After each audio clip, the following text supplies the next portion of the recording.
할렐루야.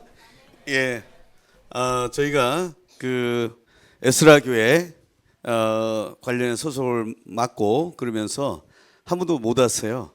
그리고 아주 작은 교회 기록 이제 재판 기록만 여러분을 뵀었거든요. 한 10분 정도, 뭐 한 15분 정도 예배 드린다고 했는데 오늘 보니까 한 50여 분 이렇게 예배 드리는데 제가 오늘 드리고 싶은 말씀은 여러분들이 딱 3년 전에 2021년 8월 달에 예배가 다 금지된 거 아시죠? 그리고 8월 이날쯤 오늘이 18일인데 14일 날 전국의 모든 교회들이 폐쇄되기 시작했어요. 그중에 에스라 교회도 전과가 있다고 해서 폐쇄를 시켰어요.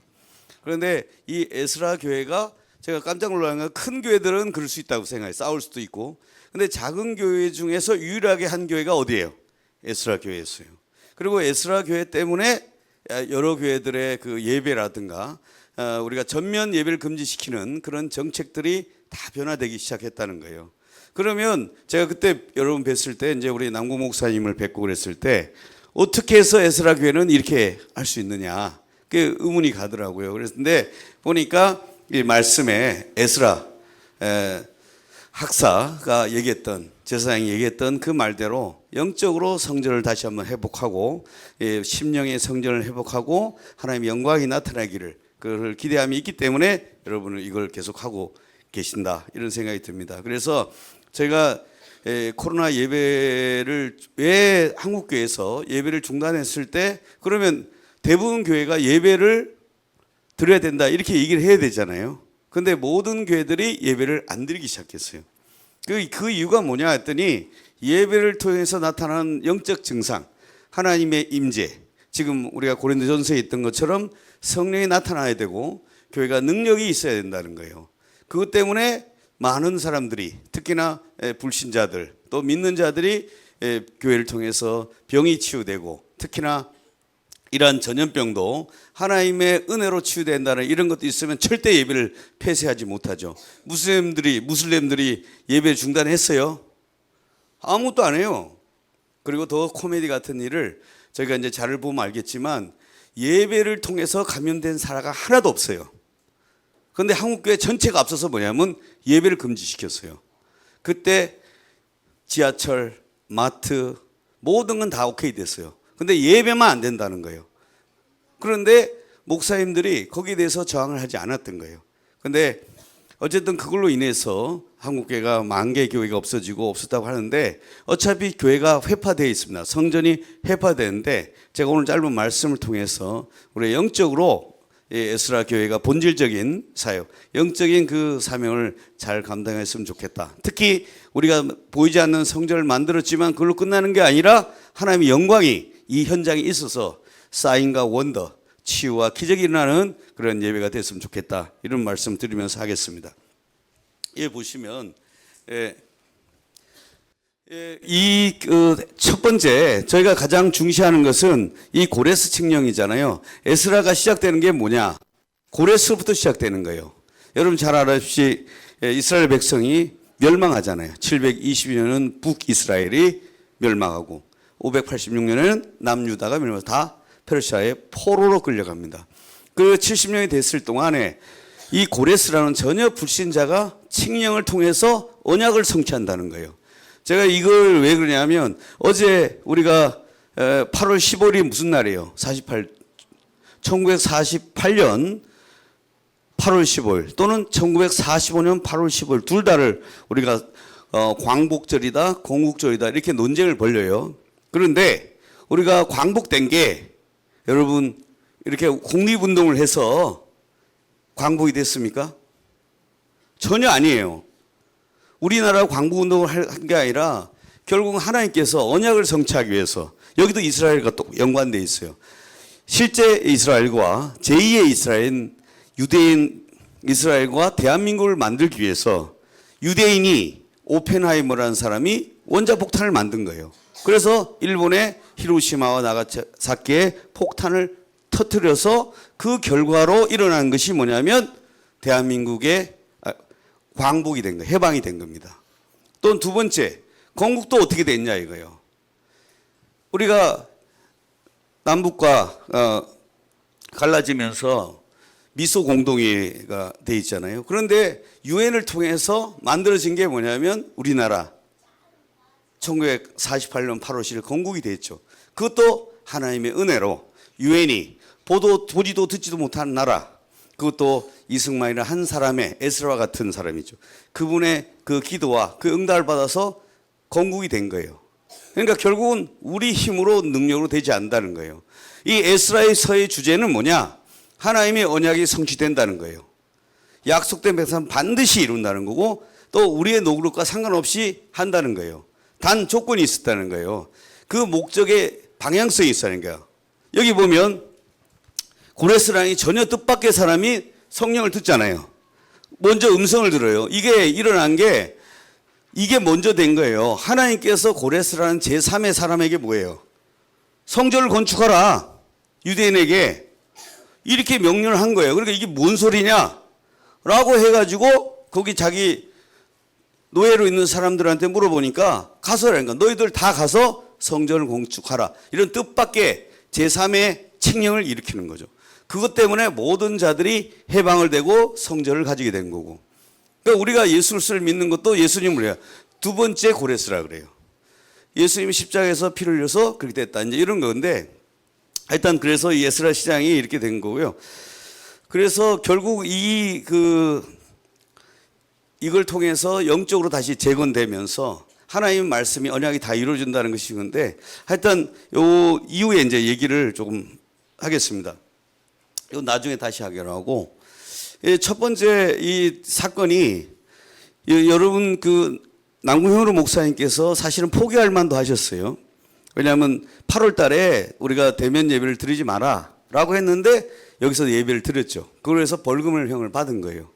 그런데 또 집합금지 명령을 했어요. 그러니까 영도부구청에 사람들이 내려와서 절대 예배 드리지 마라 라고 했는데 또 예배를 드렸잖아요. 그래서 거기에 벌금을 받으면서 첫 번째 뭐가 일어났냐? 교회 운영을 일단 중단 명령을 받은 거예요. 그런데 또 예배를 지켜야 되기 때문에 또 드렸다 어떻게 해요? 두 번째는 8월 달에는 지금 이 시점이에요.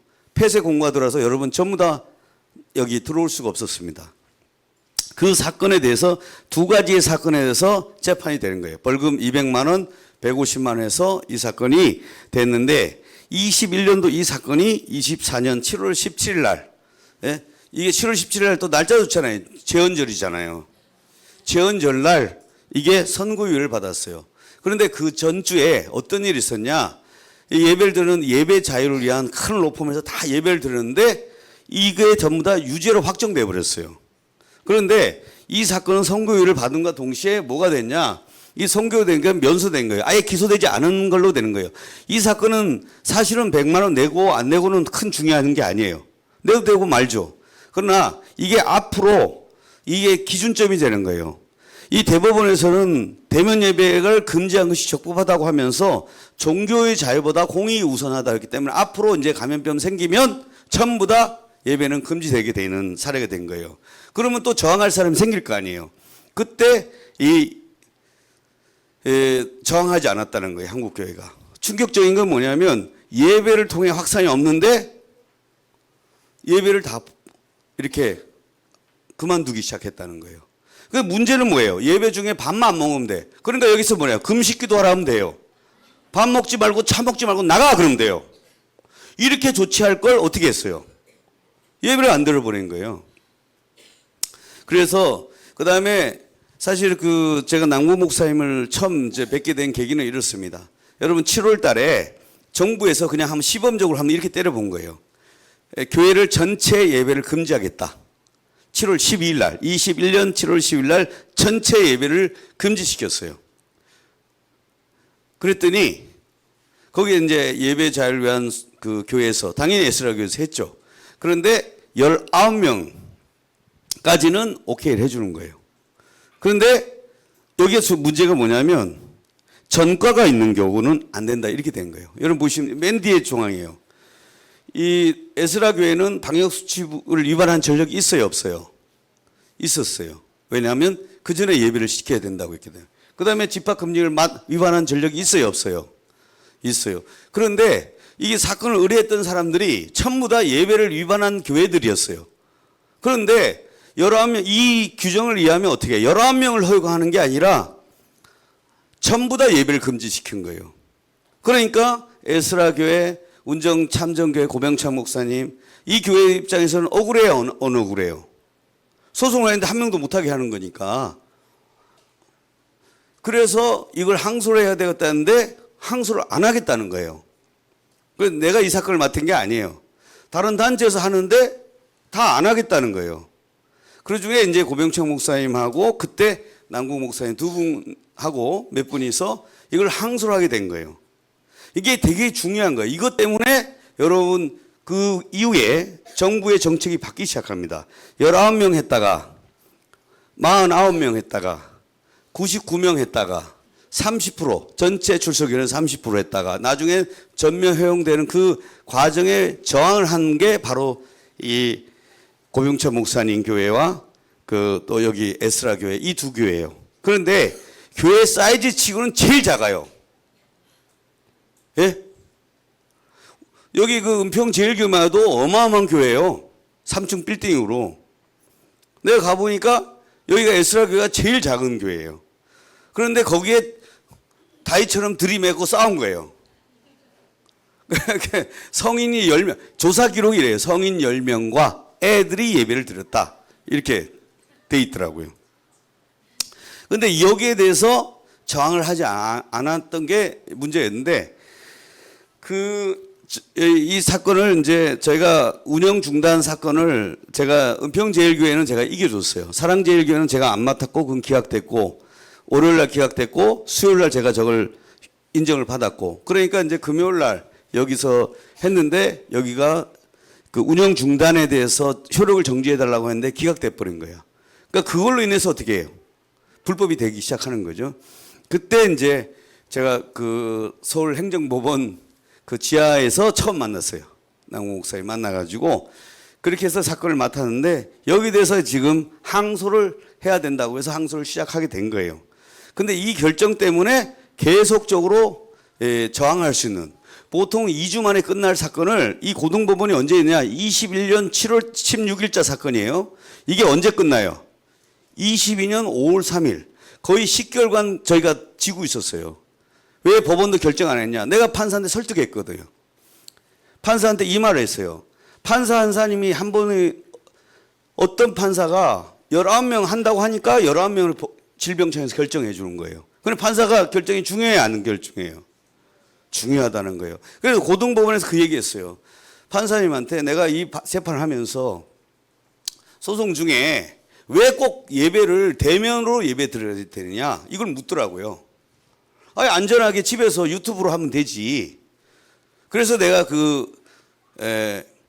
판사님한테 11시 반부터 해서 1시간 동안 나랑 설명을 했어요. 자, 여러분 무당이 작두 탈 때 비대면으로 신내림 하는 거 보셨어요? 못 봤잖아요. 왜 비대면으로 하지 않느냐 이거예요. 왜 하는 것 같아요? 신이 내릴 때는 반드시 접촉이 일어나야 되는 거예요. 여기 로마서에도 그게 나와요. 왜 바울이 내가 반드시 로마에 가고 싶어 했어요. 내가 은사를 전이하긴 것은 뭐냐면 접촉을 통해서 일어나는 거예요. 그러니까 그걸 얘기를 하니까 판사가 알아듣는 거예요. 아니 음향을 들으면 괜찮죠. 그러나 교회라는 것은 그야말로 성령의 생수가 터지고 성령의 불이 내려오면서 병이 치유되고 은사가 내려가는 집회가 돼야 되는데 이게 지금 안 되고 있다. 특히나 그 비대면을 통해서는 그게 되겠냐? 천지 차이가 난다는 거예요. 그랬더니 판사님이 거기에 마음을 두고 결정을 안 하기 시작한 거예요. 이게 신기하게도 모든 사건은 7월 10일 나가서 2주가 끝났으니까 다 효과가 없잖아요. 기간이 다 지났으니까. 이분만 그걸 감동을 받고 계속 들고 앉아있던 거예요. 그러니까 질병청에 스트레스 받아요, 안 받아요? 그러니까 계속 들고 있으니까 이 사람들이 49명으로 늘렸다가 99명 늘렸다가 10% 늘렸다가 20% 늘렸다가 30% 50% 그러다가 윤석열 정부가 바뀌면서 질병청장이 바뀌었어요. 정은경이가 바뀌고 날아가면서 이게 엉터리한 게 드러나요, 안 드러나요? 드러나니까 각하됐어요. 이 말은 뭐냐? 이미 다 해제를 했기 때문에 그 원처분이 완전히 바뀌었기 때문에 한자 이렇게 결정이 났습니다. 그래서 이게 우리가 지금 오늘이 14일 날 기사예요. 이 사랑제일교회하고 두 개 교회예요. 폐쇄된 교회는 사랑제일교회와 에스라교회 두 개 교회밖에 없어요. 이 잘 보세요. 그런데 이 작은 교회 때문에 사랑제일교회 살아납니다. 잘 보세요. 8월 14일 날 폐쇄가 돼요. 왜냐? 5주 연속 대면 예배 했다 이거예요. 그래갖고 결국은 거짓말로 해가지고 교회가 확산의 주범이다 그래갖고 집어넣었어요. 그런데 집행정지가 8월 26일 날 해서 기각이 됩니다. 여기도 그래서 이 기각됐는데 얘기를 이런 얘기예요. 이 경우에 회복할 수 없는 손해가 발생했다 하면서 이 방역 조치를 지켰는지 안 지켰는지를 거기는 입증을 많이 못했어요. 왜냐면 우 들어가면서. 근데 여기는 어떻게 해서 QR코드하고 다 했죠 여기는. 여기 세콤하고 이런 거 하면서 뭐 외부에서 들어오기 어렵게 돼 있다는 거예요. 이 구조 특성상. 그래서 숫자가 적기 때문에 이런 교회를 왜 하느냐. 방역을 위한 방역 목적으로 해야 된다. 라고 기합됐는데 이 에스라 교회를 제가 최초로 폐쇄를 받아들인 거예요. 이 폐쇄를 했는 걸 가지고 행정소송을 했어요. 그래갖고 또 판사들 설득을 시작한 거예요. 판사한테 그렇게 설득하니까 판사가 10명도 안 되는데 코로나 찍고 있는데 이 예배를 통한 감염도 없는데 왜 못하게 하느냐 이렇게 얘기했어요. 그랬더니 그 결과로 최초로 보세요. 21년 10월 25일 날 에스라 교회 담임 목사 남궁 현우 시설 폐쇄 해제 이 공문이 처음으로 떠요. 10월 25일 날 요게 해제됐기 때문에 요것 때문에 누가 살아나요? 사랑제일교회가 살아납니다. 보세요. 이게 끝나자 이걸 내가 결정문을 받아 들고 제가 사랑교회를 맡았을 때 사랑교회 쪽에 성북구청에 가서 따지기 시작한 거예요. 왜냐하면 무기한 폐쇄. 8월 14일부터 무기한이야. 코로나는 계속 늘고 있어. 그럼 언제까지 계속 하는 거예요. 그런데 사랑제일교회가 10월 29일 날 해제되는데 이 해제 신청을 하려면 뭐가 서류가 있어야 될 거 아니야. 그 서류가 바로 요 서류였어요. 예? 영등포구청에서 에스라 교회가 해제됐으니까 사랑제일교회 해라 이렇게 따진 거예요. 그러니까 옛날에 구청은 뭐냐면 서로 눈치만 보는 거예요. 눈치만 보는데 구청마다 이런 얘기를 해. 아니 자기들이 하는 게 아니고 서울시 시킨 거래. 서울시에서 따졌더니 서울시가 한 게 누가 한 거래? 질병청에서 하는 거래. 그래서 좋은 말 할 때 에스라 교회도 하지 않냐. 같은 서울시에 있는데 왜 안 하냐. 이렇게 했더니 29일 하니까 요 해제된 서류를 갖고 29일 날 신청했더니 11월 1일 날 해제가 된 거예요. 자, 방역 규칙으로 따지는 걸 깨끗하게 따지는 거는 여기 잘 보세요. 여기는 숫자가 10명밖에 안 돼. 그럼 QR코드를 찍었어. 사랑교회는 1000명씩 들어가요. QR코드를 찍고 이렇게 하지만 대거 몇 명이 들어서 몇 명인지 이렇게가 그게 정리가 잘 안 돼요. 외부 인원들이 많이 들어가니까. 그러니까 결국은 그 근거가 된 게 에스라 교회 때문에 살아났다 이 말이에요. 여러분이 중요한 역할을 했어요 안 했어요? 여러분이 그때 믿음을 지키면서 어디 강화도 어디 갔다고요? 어디 가서 죽을 뻔했다는 게 어디야? 예? 다니엘 수로는 그 얘들이 살린 거예요. 이 꼬맹이들이 큰 교회를 살린 거예요. 여러분 박수! 그래서 이게 해배됐고 그리고 이게 이 여러분이 우리가 집행정지를 한 것 때문에 어떻게 해요? 99명 늘었죠. 그 다음에 법원에 우리가 저항을 하니까 어떻게 해요? 종교시의 방역수칙을 계속 자기들이 완화를 시켜와. 그러면서 뭐래요? 주요 부분이 실질적으로 다 변경해 준 거예요. 뭐냐면 그냥 마스크 잘 쓰고 거리두기 띄고 하고 이렇게 하면 된다. 이렇게 됐던 거예요. 그래서 각하됐던 게 한 거죠. 그래서 이 큰 교회, 이제 안디옥 교회나 그 다음에 큰 로펌들이 많이 했어요. 예배 자유를 위한 시민연대. 그 예자이라는 곳을 했는데 이 안디옥 교회가 150만 한 거는 원심을 확정하면서 보도가 나가기 시작한 거예요. 그러면서 대면 예배가 적법하다라고 했지만 이제 앞으로 이게 선례가 되는 거예요. 그럼 앞으로 언제든지 할 수 있는데 이 에스라 교회는 뭐냐? 더 세. 100만 원, 300만 원 받은 게 다 무죄를 받게 됐어요. 이게 뭐냐면 또 이것 때문에 한국 교회가 살아나요, 안 살아나요? 또 위반할 때는 어떻게 해야 돼요? 이것이 또 선례가 또 되기 시작하는 겁니다. 그래서 누가 여러분이 또 예배 또 드릴 거 아니에요. 그러면 이거 가지고 대신 우리가 그러면 방역수칙을 잘 지키겠다. 방역수칙을 안 지키면 안 돼요. 지키긴 지키되. 뭐냐? 거리두기를 예를 들어서 3m 뛸 걸 우리는 6m 뛰겠다. 예? 뭐 이렇게 하는 걸 난 두 개, 마스크 한 개 쓰라는 건 난 2개 쓰겠다. 니들이 정 그러면 나 우주복까지 입겠다. 그러면 돼야 안 돼요? 아니, 그걸 예방을 목적으로 한다면. 그렇게 하겠다 이런 거예요. 그런 식으로 설득에 들어가서 예배를 중단해서 안 된다는 하는 나중에 싸울 수 있는 근거가 바로 여기서 발생하는 겁니다. 그래서 하나의 선례가 했을 때 그 하나의 법이 시행되면서 나머지가 전체가 자유를 얻기 시작하는 거죠. 그래서 이제 요 사건이 있는데 그래서 결국은 이 선거위회가 성도가 적은 교회에 있음에도 불구하고 여러분의 작은 그걸 가지고 어떻게 했다는 거예요. 대한민국을 살린 거예요, 교회를. 예. 근데 이제 이걸 가지고 중요한 것으로 여기서 이제 그 결정문에 한번 보시면 이 비대면 예배를 처음 하다 보니까 방역 당국에서도 19명을 어떻게 계산했냐? 재판 과정이 코미디 같은 일이에요. 그냥 전화하다가 방송 요원이 몇 명이면 되냐고 논쟁이 붙었대요. 그랬더니 9명이면 될 줄 알았더니 어느 교회는 9명 갖고 안 되고 우리는 좀 더 많아야 된다 하니까 갑자기 19명 바뀐 거예요. 그 자리에 전화하다가. 이게 과학적으로 한 거예요, 뭐예요? 엉터리예요, 질병관리청이. 원래가. 내가 이대목동 병원의 신생아 사망 사건이 4명이 2시간 만에 4명이 사망했어요. 그걸 제가 다 1심, 2심, 3심을 다 무죄를 했는데 그때도 똑같아요. 질병관리청에서 역학조사는 보통 2년 걸려요. 2년. 근데 전 세계 유일하게 역학조사를 1시간 만에 끝낸 나라가 우리나라야. 그러니까 뭐예요? 엉터리로 만든 거 엉터리로. 질병에서 국가수에서도 신체 아이가 사망 원인을 밝혀서 부검을 해서 이제 자르는데 그 부검인을 증인 불렀어.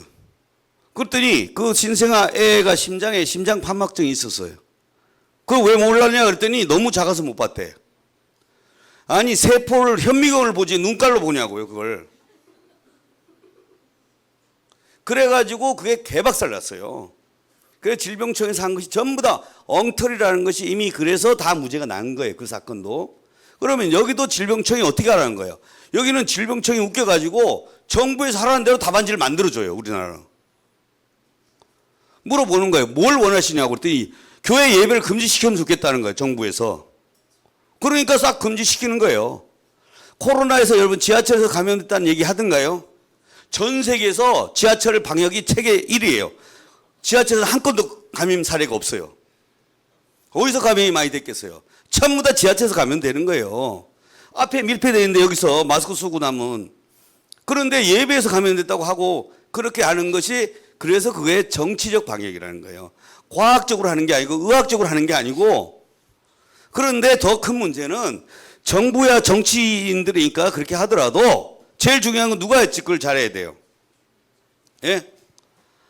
여기 한국 교회가 그거 아니라고 손들고 이 일을 해야 돼 안 해야 돼?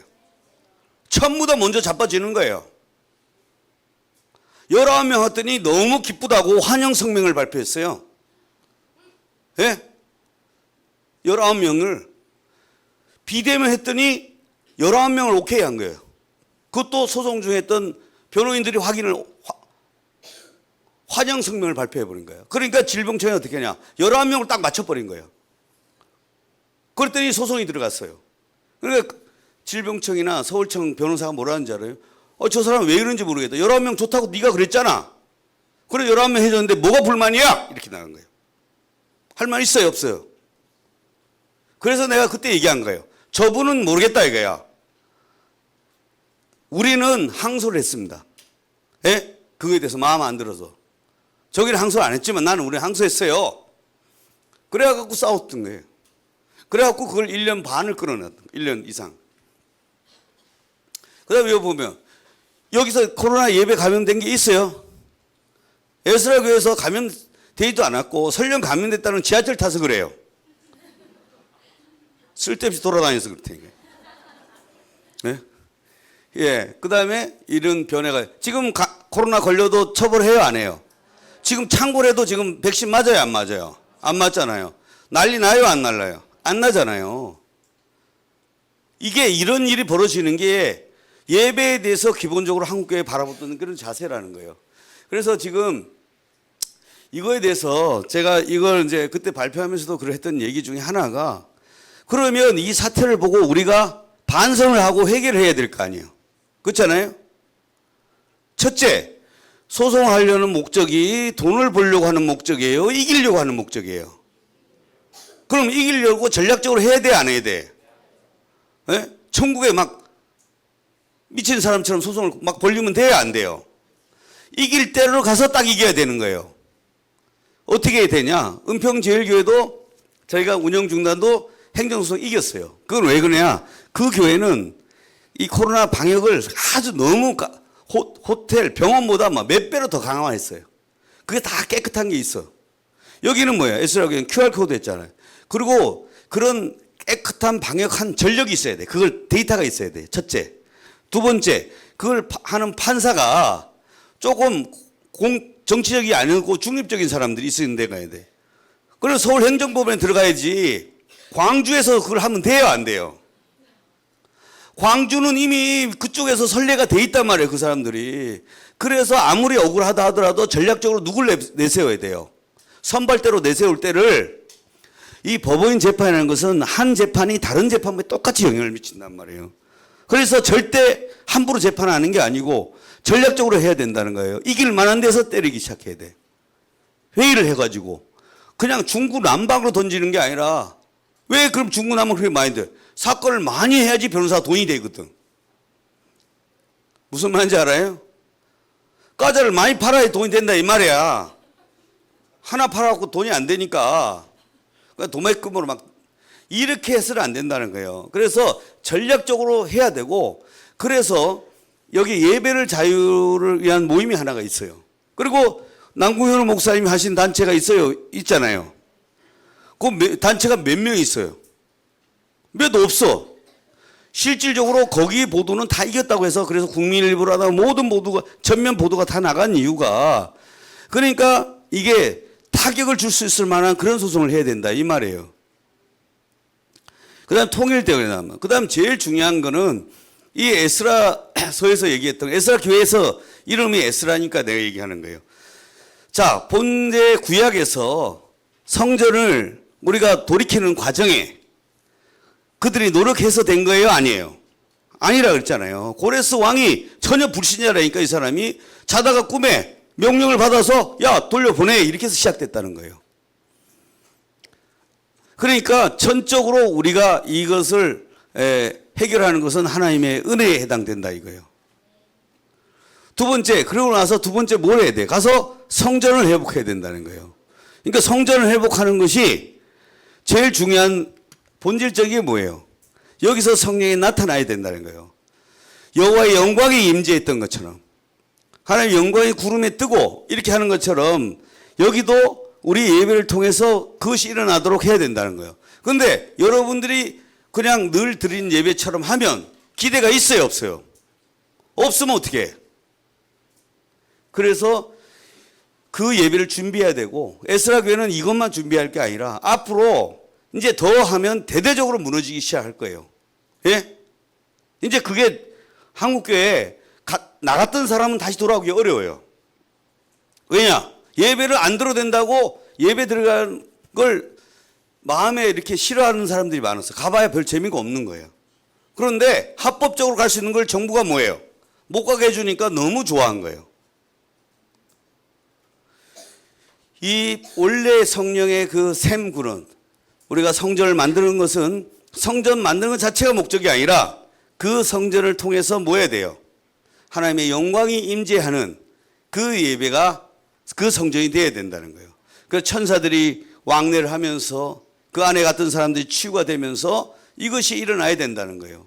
그래서 예수님께서 와서 한 말이 뭐예요? 뭘 만들겠다는 거예요? 내가 성전을 세우겠다는 거예요. 스룹바벨 성전을 세우겠다는 게 아니고 스룹바벨을 세운 스룹바벨 성전을 세우겠다는 게 아니에요. 내가 보이지 않는 내 육체로 다시 성전을 세우겠다고 했다는 거예요. 그래서 그 성전을 세우겠다. 그리고 그 성전이 우리가 베드로에게 했던 것처럼 뭐라 그래요? 너는 베드로라. 너 고백에 내가 교회를 세워주겠다. 그래서 너 고백할 때 뭐예요? 천국의 마스터키를 주겠다. 그래서 네가 무엇이든지 기도하면 기도가 응답이 되는 증거를 주겠다. 동시에 음부의 권세가 이기지 못하도록 그 권세를 주겠다. 이렇게 했던 겁니다. 그래서 결국 이 에스라 교회가 중요한 얘기를 해야 되는 것이 이와 같은 한국교회 살리는데 우리가 여러분이 적은 힘으로 했지만 이걸 통해서 어떤 일이 벌어요? 한국교회 살리는 큰 이 중추적인 역할을 한 거예요. 만약에 이 에스라 교회 폐쇄된 교회가 없고 폐쇄한 교회에서 회복되는 전례가 없다면 다른 큰 교회 지금 그 당시 폐쇄했던 교회 사랑교회가 폐쇄했는데 사랑교회 폐쇄는 얼마만큼 더 많은 시간이 걸렸을지 모릅니다. 또 동시에 그렇게 되면 다른 교회에 또 잠재적으로 폐쇄 대상으로 있던 교회들이 다 살아나기가 어려웠을 거라는 거예요. 그 다음에 여기서 소송을 했기 때문에 우리가 집행정지에서 계속 고등법원에서 지금 그것을 계속 갖고 있어요. 그 다음에 여러분에 대해서 운영 중단 처분한 거 있잖아요. 지금까지 지금 재판이 살아있어요. 벌써 3년 전 일이지만 고등법원에서 지금 사건을 지금 가지고 있어요. 계속적으로. 검토를 하고 있단 말이에요. 그러니까 여러분의 저항하고 싸운 것이 그 영적 전쟁이고 작지만 하나님께서 큰 응답을 한 거라고 보여집니다. 그래서 우리가 이 에스라의 개혁 중에 제일 먼저 인본주의죠. 여기서 보면 이방 여자하고 결혼하자. 여기서 이방 여인하고 결혼하는 사람이 없죠. 그러나 제일 중요한 건 뭐냐? 영적으로 이방 여자. 그게 뭐예요? 우리가 말하는 인본주의적 세상의 모든 것들을 가치관과 행태와 이런 걸 배워오는 거예요. 그러니까 그런 방식이 아니라 하나님의 원래 은혜가 있는 예배를 우리가 다시 회복해야 된다는 거예요. 그래서 여러분이 오늘 이 예배를 드리면서 일어났던 이걸 하는 거고 마지막으로 저는 이런 사태를 보면서 결국은 이제 해야 될 일들을 하기 위해서 우리가 이 원래 성전을 회복해야겠다. 하나님께서 원하는 성전이 보이지 않는 성전을 회복해야 돼서 지금 여기에 이렇게 광화문 8.15 집회 때 온 거예요. 여기 보시면 여기 보면 외국인들이 많이 서서 보고 있어요. 무슬림 사람. 이게 뭔지 모르고 와서 사람이 쳐다보는 거예요. 그런데 이렇게 예배를 드리면서 보혈 촬영을 했는데 여기 보시면 사람들 와서 하고 있잖아요. 근데 여기가 아무나 와서 누구나 조건 없이 여기 기도원처럼 여기 지나간 외국인들이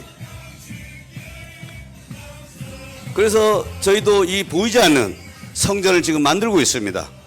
여러분도 기도해 주시고 우리 이 공절 예배 듣던 이와 같은 일들이 계속적으로 적은 사람이 드리지만 이 8.15 이번 8.15 건국절 다음에 또 금요 예배를 이렇게 했습니다.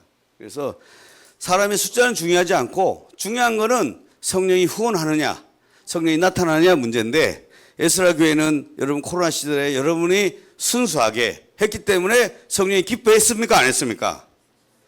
그래서 그 역사가 일어난 것이고요. 또 앞으로 이 남구 목사님과 현우 목사님과 이 에스라 교회를 하나님께서 크게 밀어주고 후원하시라 믿습니다. 오늘 주일날 오후에 또 피곤할 텐데 애들도 예배드리는 모습이 참 은혜롭습니다. 우리 제가 기도하고 마치도록 하겠습니다. 하나님 감사합니다. 이 에스라 교회 하나님께서 정말 창세전에 계획해서 만드셔서 하나님 이 코로나 시절에 하나님 대한민국을 살리고 한국교회를 살리기 위해서 헌신하고 희생하였는데 하나님께서 우리 여러분들 우리 함께하는 우리 남구 목사님 기도와 또 많은 분들의 헌신을 통해서 대한민국을 살리고 교회가 폐쇄되는 것을 해제가 되고 그 해제됨을 말미암아 한국의 전체 교회들이 해제되는 그런 역사가 이루게 하신 걸 참으로 감사합니다. 이제 우리가 모든 것들을 자유롭게 예배드리는 이 시점에 하나님 우리가 다시 한번 에스라가 그랬던 것처럼 성전을 진정으로 우리가 건축하게 하시고 특별히 하나님 이상 개혁했던 그 핵심 가치 이방 여인과 그것을 정리하라고 했던 것처럼 우리가 영적으로 이방 우상을 섬기고 세상을 우리가 답습하는 이방 여인들을 쫓아내며 하나님께서 우리가 참으로 성령이 기뻐하며 성령이 나타나는 이 교회가 되도록 축복하여 주시옵소서. 하나님께서 남은 모든 일정 또 이 교회를 통해서 하실 큰 영광을 믿습니다. 감사드리며 예수 그리스도 이름으로 축복하며 기도합나이다. 아멘. 네.